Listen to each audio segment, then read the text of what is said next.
Getting to know a place is one of the best parts of the adventure of travel, and you can tell a lot about an area from its craft beer scene. We speak with craft beer writers about what's worth checking out in beer cities all over the country. From visiting the can't-miss breweries in the area to checking out festivals that show beer communities at their finest, on each episode we get a better look of the local beer scene from a national perspective.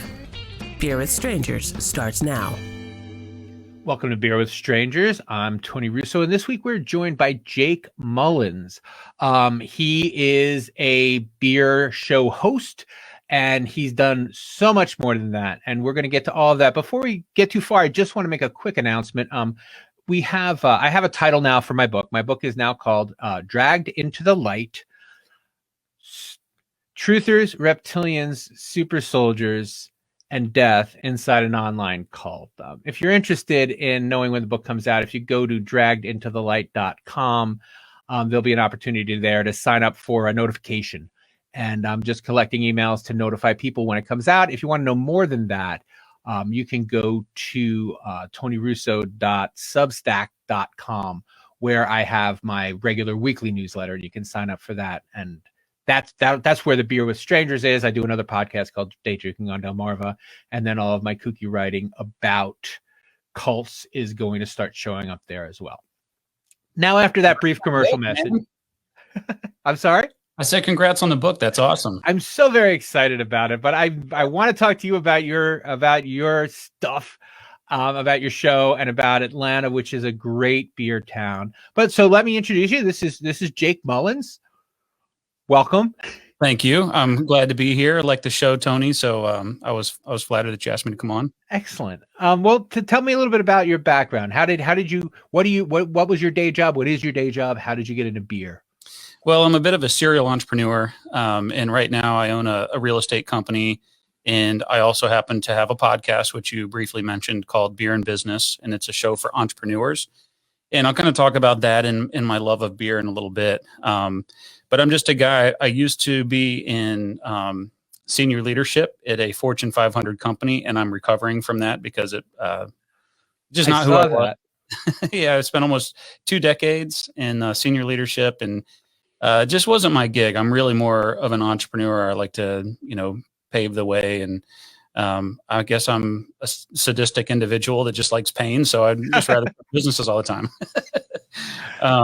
But my love of beer, man, I tell you, I actually started, I'm sorry.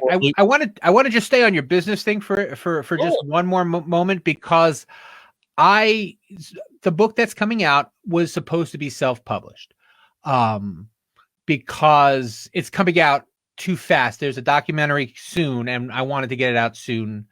And a publishing house is going to take like a year and a half at the absolute quickest to get it out. Yep. And so I said, I'm just going to self-publish it. And then I'm friendly with a publisher. And as I was getting into like the start your own business part of the book, I'm like, I don't care what you want. You can have everything. I don't want to do this. This is awful. Yeah. So how do you get people past that? How do you get past that? Is it really just an internal thing? Like I didn't want to, set up how to pay taxes. I didn't want to do the boring stuff. I just wanted to make my book. Yeah, it's one of the biggest issues that most entrepreneurs face. They get into something and they're like, my passion is, plumbing, right? I'm a really good plumber and I want to start my own plumbing business. And then all of a sudden it's like, wait, I got to do accounting. I've got to do marketing. I've got to do all these things I don't want to do. Right. It is. It's funny.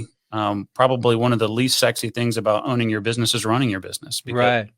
None of us go into our passion being the administration of the business. But as long as what your passion is about is strong enough and you can make your business work, you just find a way to power through those other things. They're a necessity. Yeah. And I wonder if you were habituated to it. Like once you do it 5 or 6 times, you kind of have that part nailed, and it's not as daunting the second time, I guess is my question. I'll tell you as much. So I'll give you a great example. I am very good at Excel and spreadsheets because I have to be. And I've gotten to the point to where I'm very fast. I'm very efficient. I know a lot of formulas. I can build a complicated spreadsheet. I hate it. But I had to get good at it because the better I got at it, the less time I spent on it That and makes sense. business. So it's one of those things that you got to take the good with the bad. And if you do something you love, like writing a book, and Tony, I wrote a book too, and it's a great accomplishment. You know, the good outweighs the things you don't want to do, if that makes sense. Yeah. What's the name of your book? It's called Adapted Leadership. Everything you've ever read about leadership style is wrong. And I'll prove the point very quickly. Please. So if you ever read about leadership style, what you're going to see is they're going to say that there's like an autocratic style of leadership, or there's a participative form of leadership, or whatever. There's all these different styles, or, you know, some experts, and I'm using air quotes if you're not watching. Right. You know, some experts will tell you that there's 8 styles. Some will tell you there's 12. And you'll sit there and read it and you're like, well, that explains part of my boss, but not all of my boss. And so leadership style is this kind of fluid thing that you can leverage different styles at different times. I spent years and years researching it. And when I put the book out, I got a lot of really good feedback. I've had some amazing people read. I had the CEO of Chick-fil-A sent me a letter. Wow, that's so cool. Yeah, he just sent me a letter out of the blue and told me that he read the book and thanked me for writing it. I was like, That's absolutely fantastic. I know. I was like, wow, I'm putting that one on the wall. That's pretty cool. Well, and I guess the point that the larger point is that a good manager uses the tactic that he needs or she needs at that particular time. That's exactly right. It's all about the situation that you're in, situational awareness, and sometimes you have to be a command and conquer style leader. You know, when the enemies breach the line and there's, you know, gunfire coming at you, you're not going to sit down and say, now, what would you guys like to do? Yeah, right. How do you feel about it? No, you're going to tell them, get your ass out there. And, you know, oh, sorry if you can't cuss on your show. Sorry. It already, this happens. Sorry, Tony. Yeah, that's okay. All right. So now let's move into your show. So how did you start your show? When, you know, how long is it running? How do you put it together? We've been at it now. So the show's been produced for 2.5 years. We've done really well, humbling actually. But the whole thing for me was I actually started 3.5 years ago with the concept. And so I've been listening to business podcasts since you actually put them on an iPod. You remember those? Oh yeah. No, you do. We're probably similar age group. So, you know, I used to actually, my first podcast. I started my first podcast in 2007. I had to learn how to do like the actual coding of it. There you go.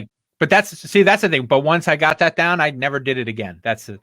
Yeah. Anyway, go ahead. So all the way back when you were actually physically connecting your iPod to the computer and downloading it. Yeah. That's how long I've been listening. And I love them because I learn a lot, but they all just bore the living snot out of me. You know, you get somebody to get on there and like, today we're going to talk about, you know, the yield on, you know, blah, blah. And you're like, oh, it's educational, but it's not entertainment. And people tune in even for things that are educational. They want to be entertained as well. So that was my whole thing. It's like, how can you do this differently to where people want to tune in? It's like, well, easy. You entertain them first and the education comes secondary. So my idea was, let's infuse comedy. So it'll be a serious business show, but it's fun and we joke and all that kind of stuff. And what easier way to break down barriers and to make people relax to that concept than having a conversation over a beer. And so that's what started Beer and Business. And we've got great feedback on the show. We've iterated the format several times as we've gotten feedback from listeners and kind of grown up in our broadcasting skills, if you will. But it's been a lot of fun. And our love of beer kind of brings us together. Not everybody loves beer that comes on the show. Some people don't even drink. But most people do sit down and have a beer with us. And it's just one of the things we hear quite often is that's one of the best interviews I did because it was just, there was no rules. It was kind of easy. We're all sitting there having a beer and it's just a real conversation.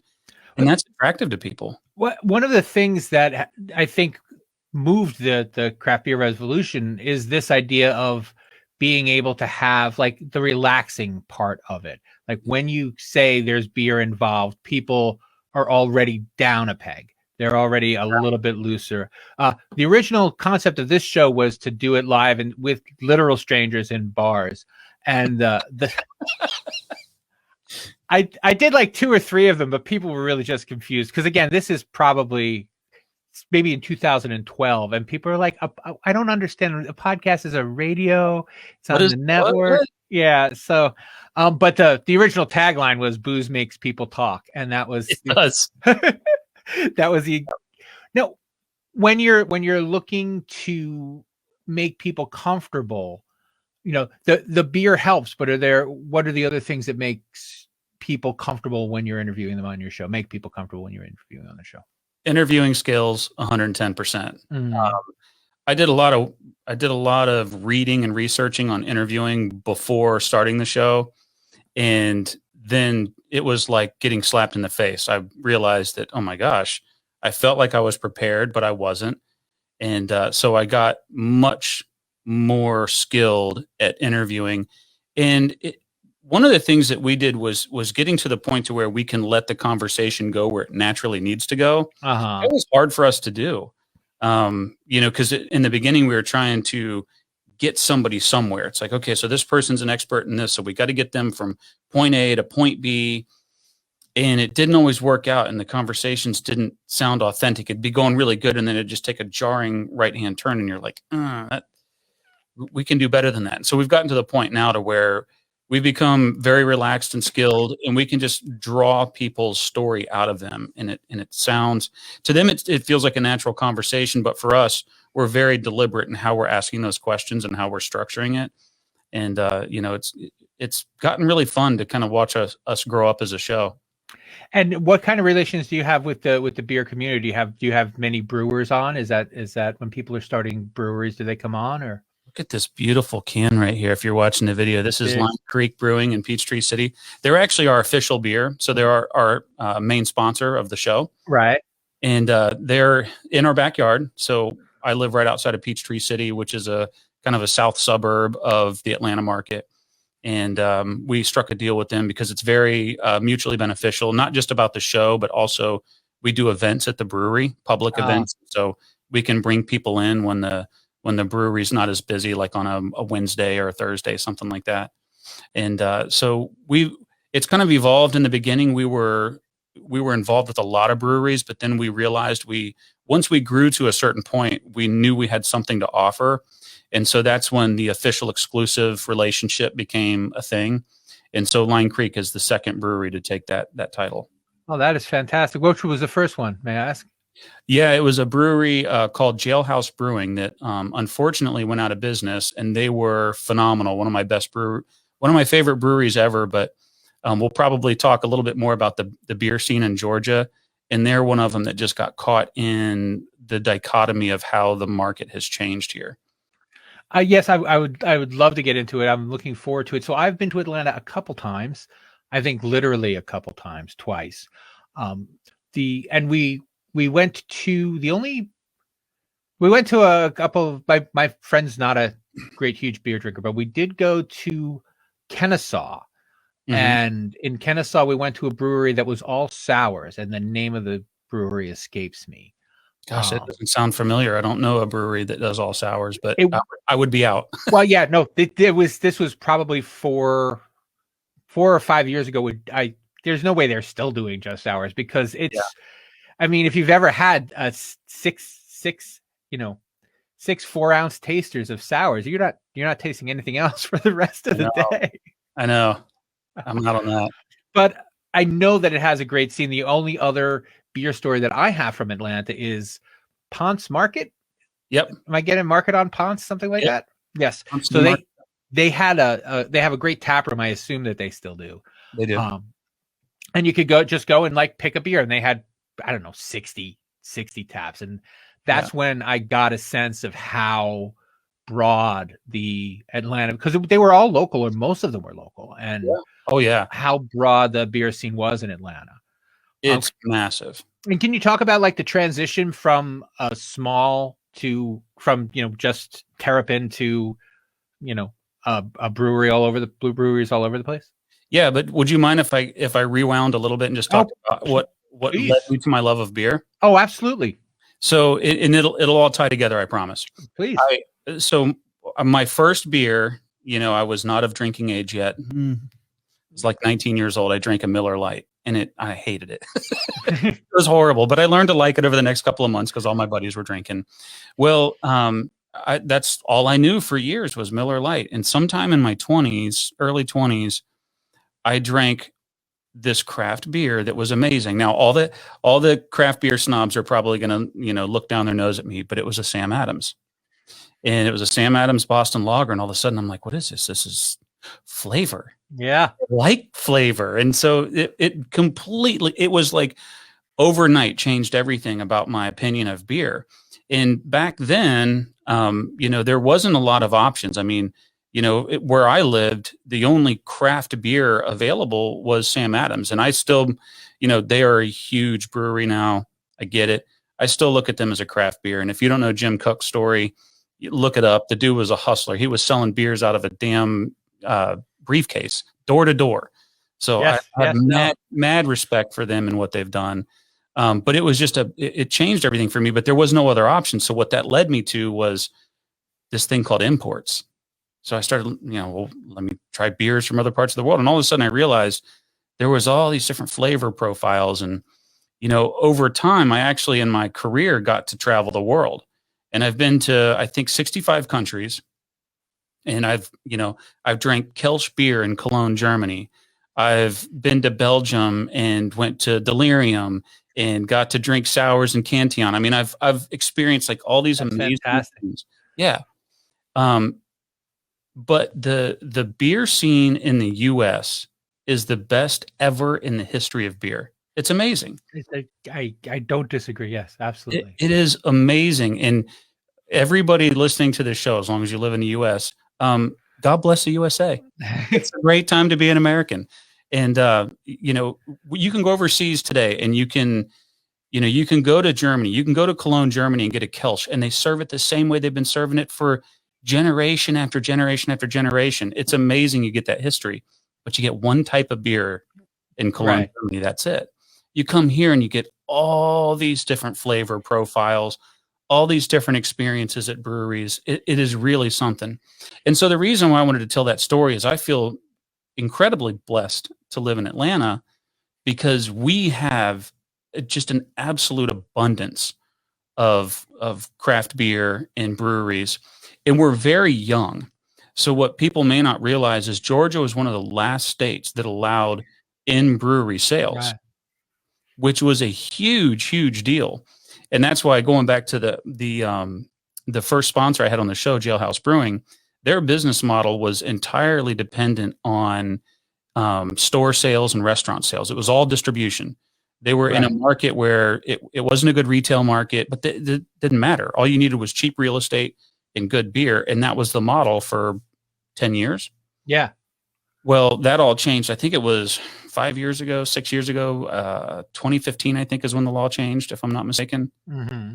And so that allowed the breweries now to sell direct on premise and also to sell beer to take away, to take home. And all of a sudden, now there's opportunity for a brewery in your backyard, community style breweries. And so there's just been this explosion. I mean, I think there's like 80 some breweries in the Atlanta metro area. That doesn't shock. And the on-premise thing is staying liquid, as you know, as an entrepreneur, right? Staying liquid in those first couple months can it makes and breaks people. And being able to sell those pints over the bar, and be able to send out the 6-packs and get 100% of the profit on them, yep. It helps people. It's the difference between whether you can make a go at it or not for a lot of, especially the small businesses, small breweries. You were mentioning Samuel Adams. I live near Dogfish Head. Oh, yeah. What is it? Wisconsin? No, it's in Delaware. Oh, yes, you're right. Delaware. And so Samuel Adams bought Dogfish Head, and it's so funny to go into a place and say, well, they only have Sam Adams, Dogfish Head, and big beer products. Yeah. We're so spoiled that we can, like you said, that we can be disappointed that Sam Adams is have you drank one lately? They're pretty freaking awesome. I mean, I'm just saying.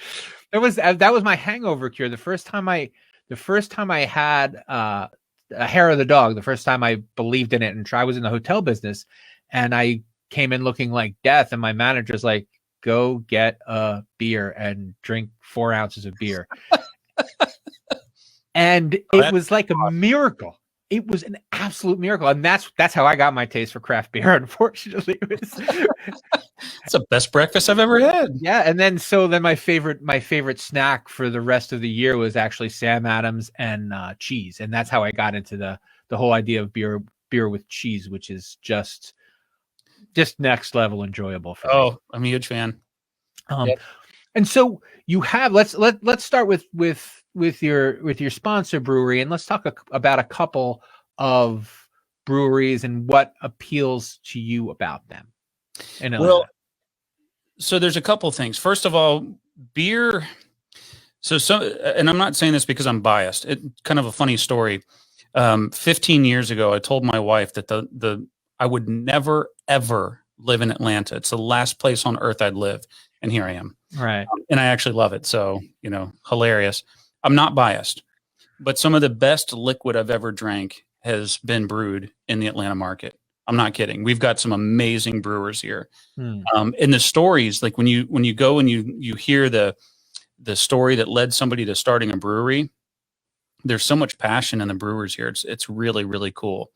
So obviously you've got incredible product, but one of the things I really like the most, beer to me it's a lubricant. It's a social lubricant. It is something that, if you're not comfortable with somebody the first time you met, you sit down and you have a beer, and it just makes the conversation easier. Right. If it's somebody that you have a deep relationship with, a great friend or a brother or a sister, it just takes the conversation next level. It's just this thing that brings humans closer together. And to me, that's what beer is all about. Yes, I love the product. I've done some home brewing. I know a little bit about beer. I can sit there and tell you about the taste profile with the snobbiest of beer snobs. But for me, it's just really about that connection that you have. Yeah, I agree 1,000%. And the breweries around here seem to really get that. So Line Creek, my podcast sponsor, love these guys. They built their brewery around the experience. Their tap room is beautiful. They had like 50 investors come together to start this in the beginning. They've got this wide open wall of glass so you can look back into the brewery and see all the magic happen. It's just great. And it's one of those places where when you step in, it's like you could have the worst day. The minute you step in the door, you're like, it's just, things are about to get better. Yeah. And that's one of the things that a lot of these breweries have figured out around here is build it around the ambiance, build it around the connection with people. Because I've been to some areas where they've got great breweries, and it's almost like the area where you'd hang out is kind of secondary to the production. And it's like, no. You got it backwards. Like build it the other way. And that's how you're going to get people to be passionate about your brewery and want to hang out. Because that people are more forgiving about beer than they are about comfort. That's exactly right. Yeah, I'll sit there and drink some really mediocre beer, not crappy beer. I've got standards. No, but like I'm not going to order this again. Exactly. But if I'm sitting there and it's a great, environment and I'm having a good conversation with my buddies, I'm totally fine with the mediocre beer. Yeah. If you throw a great beer in the mix, I'll be back tomorrow. Right. As long as I have some place to sit. Exactly. As long as I'm not just standing online and then like hanging out in front of the place like I'm a teenager who's not supposed to be drinking, like looking over your shoulder. And then the other thing too about Atlanta breweries that I really like is that we've got, I don't know what it is. I don't know if it's particular to our city or other cities are catching up, but our food truck scene is like totally legit. Yeah. And a lot of these guys have figured out like they don't want to be in the food business, but if I get some food trucks in the parking lot that are selling like, 5-star barbecue is just like over the top, then I've got no reason to leave. And yeah, it's really cool. And there's a lot of them here that I really enjoy going to. We have a difficulty with food trucks here in that the restaurants aren't for them. So, right. Well, they're not here either, but there's no protectionism that's keeping those food trucks from proliferating. So that's what's nice. well, yeah, we're just tourists, and that's what the difference between a burg and a city, right? I mean, you're a legitimate city. You have people that live there, and you don't depend exclusively on tourism to fill your restaurants. That's right. But in the tourist areas, I find that it's more and more difficult, and so much so that a lot of the breweries actually end up just having their own food truck, and that it's not theirs, but it's yeah. the food truck's not allowed, but they can serve food from a truck on their property. So it's just a weird, it's not the same. No, it's not. I've been to some places where it's exactly like there's a schedule. In Delaware, there are a couple places where there's a schedule and people follow the food trucks and they're like, okay, I'll go to this brewery and have this beer. I mean, I'll go to this food truck and get this beer and things like that. So that's always a really exciting combination, especially a lot of times they'll use ingredients and the like. Yeah, the food truck scene here is totally legit, man. It's great. And so can you talk about some of the other another couple top breweries? Yeah, so if you come to the Atlanta area or you're in the Atlanta area, one of the things that would be worth your while is heading down to LaGrange. There's a brewery down there called Wild Leap. And these guys came out of nowhere. I think they started in 2018, so they're really young. Oh my God, man, did they brew an amazing beer. And they've actually started a distillery there too, so they distill their own vodka. But their beers, they've got this cult following. I mean, it's amazing. And they've figured something out, particularly with IPAs. They've got this rich profile to an IPA that I've not tasted anywhere else. It's quite spectacular, and they've got a beautiful brewery. And LaGrange is a lake town, so there's a college down there, beautiful lake area, and just worth a day trip. Like if you're in Atlanta, it's an hour away, and it is absolutely worth a trip. And then if you're in the city, one of my favorites is Monday Night Brewing. They do really good business, brew incredible beers, and it was actually 4 guys that got together. They had a Bible study of all things, and that Bible study was them brewing beer. Absolutely true story, and it turned into them starting a brewery. Well, they've got 2 locations, and they just opened one a couple of years ago called The Garage, and it's a huge event space. They do all their barrel aging there. Just an unbelievable environment just to go chill. I mean, I can't say enough about it. And then right outside of it, there's a whiskey distillery.